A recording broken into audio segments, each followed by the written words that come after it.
في أكلات بتدخلي تعمليها وأنتِ متطمنة، عارفة إن طعمها هيبقى مضبوط من غير مجهود ولا تفكير كتير، أكلات مش محتاجة مناسبة ولا وقت معين، أكلات بيت تتشاف على السفرة فتطمني.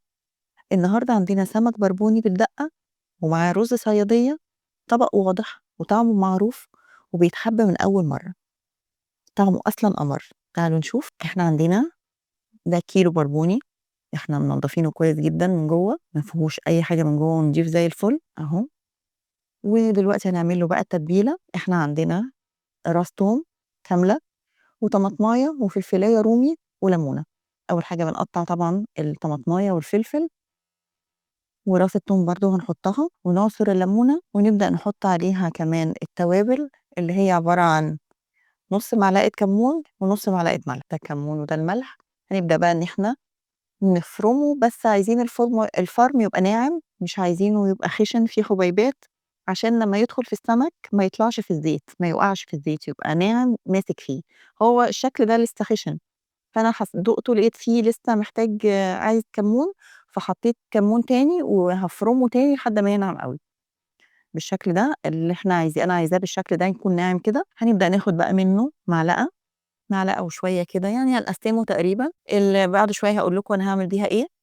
وهنبدأ بقى إن إحنا نتبِّل كل السمك، يعني ناخد كده ربع معلقة في كل سمكية أو أقل شوية، نحط كده جوّه في البطن نملاها كده شوية بالشكل ده، يعني حتّة صغنّنة من التوم بالتتبيلة دي في كل سمكية، والباقي اللي هيفيض يعني هو لو فاض تتبيلة بس هي فاضت يعني، اللي فاض التتبيلة التانية حطيتها كلّها في السمك نَفْسه من برّه، في جسم السمك من برّه بالشكل اللي أنتم شايفينه ده، علشان كلّه كمان يبقى متّبل، اللحم بتاع السمك برّه كمان يكون متّبل، بالشكل اللي أنتم شايفينه من برّه ومن جوّه.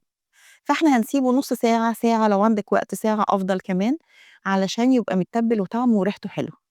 إحنا هنسيبه في التتبيلة دي كده ساعة، ودلوقتي هنعمل الرز الصيادية عقبال ما السمك يستوي في التتبيلة. دي 3، 4 معالق زيت، حطيت فيهم بصلاية متوسطة متقطعة صغير، وهنبدأ إن إحنا نقلّبه لحد ما ياخد اللون اللي إحنا عايزينه. إحنا عايزين البصل ده يبقى بُني بالشكل ده وأغمق من ده كمان، كل ما تغمّقي البصل بيدّيكِ لون رز غامق. فشوفي أنتِ في ناس بتحب الرز أفتح شوية أو أغمق أكتر بيبقى بُني أوي، على حسب اللي أنتِ عايزاه. أنا اللون ده باحبه. شايفين البصل بقى لونه حلو إزاي ومكرمل ولونه غامق بُني؟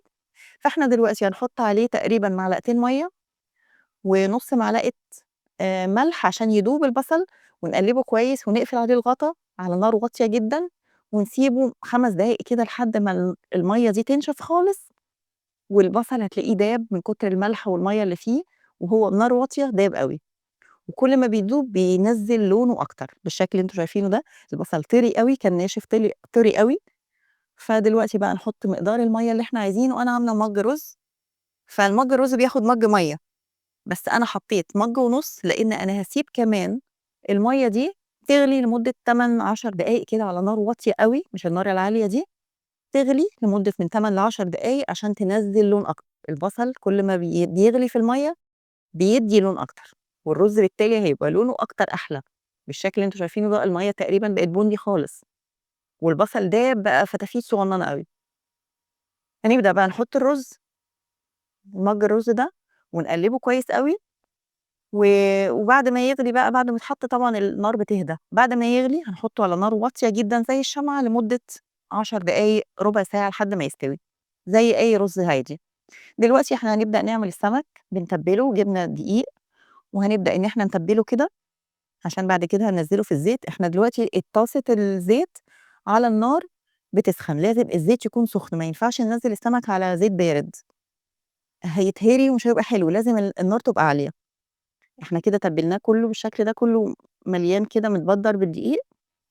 هنبدأ بقى إن إحنا نقليه. قبل ما نقليه عايزة أقول لكم إن التتبيلة اللي إحنا شيلناها دي، المعلقة اللي إحنا شيلناها، هنحط عليها ليمونة كاملة، وهنحط عليها شوية خل، وكمان شوية مَيّة دافية صغنّنين، ونقلّب بقى كل ده مع بعضه، وندوق لو محتاجة ملح تاني أو كمون تاني نزوّد، مش محتاجة فخلاص كده. أنا دُقتها لقيتها محتاجة كمون، فحطيت شوية كمون، شوية ملح sorry، وقلّبتها فهي كده جاهزة. علشان إحنا بعد ما نقلي السمك هننزّل السمك على طول، دي عملناها دلوقتي عشان ننزّل السمك على طول فيها، أول ما يطلع من القلاية. أنا ما ك الكاميرا كالعادة ما كانتش بتصوّر، فأنا كنت قالية طاسة وكنت فاكرة إن الكاميرا بتصوّر، فللأسف ما كانتش بتصوّر، فدي الطاسة التانية. شِلت واحدة ودي القلاية التانية، حطيت السمك كده زي ما أنتم شايفين، مش باقلّبه باستمرار عشان ما يتهريش، السمك ده حساس جدًا وبيتهري بسرعة، فلازم النار تكون عالية. الشرط التاني إن ما يتقلّبش كتير، نسيبه دقيقتين 3 كده ياخد cover وبعد كده نقلبه على الناحية التانية عشان ما يتهريش، بالشكل القمر ده، باللون القمر ده يعني، هنبدأ إن إحنا بعد ما قلّبناه على الناحية التانية نطلّعه بقى، مش في طبق ناشف، بنطلّعه في التتبيلة اللي إحنا عملناها دي، الدقة دي، نطلّعه كلّه في الدقة دي بالشكل ده، وحطينا بقى آخر قلاية دي، آخر شوية سمك حطيناهم، ودلوقتي هنبدأ إن إحنا نتبّل السمك كويس أوي، ونحطه في الطبق بتاع التقديم، نتبّله من كل ناحية كويس عشان يشرب التتبيلة حلو أوي، عشان يبقى ليه طعم حلو. وفي الآ ولو لسه مكمّلة معايا لحد دلوقتي، ولو بتحبي الأكل البيتي زيي، يا ريت تعملي لي لايك واشتراك عشان يوصلِك منّي كل جديد.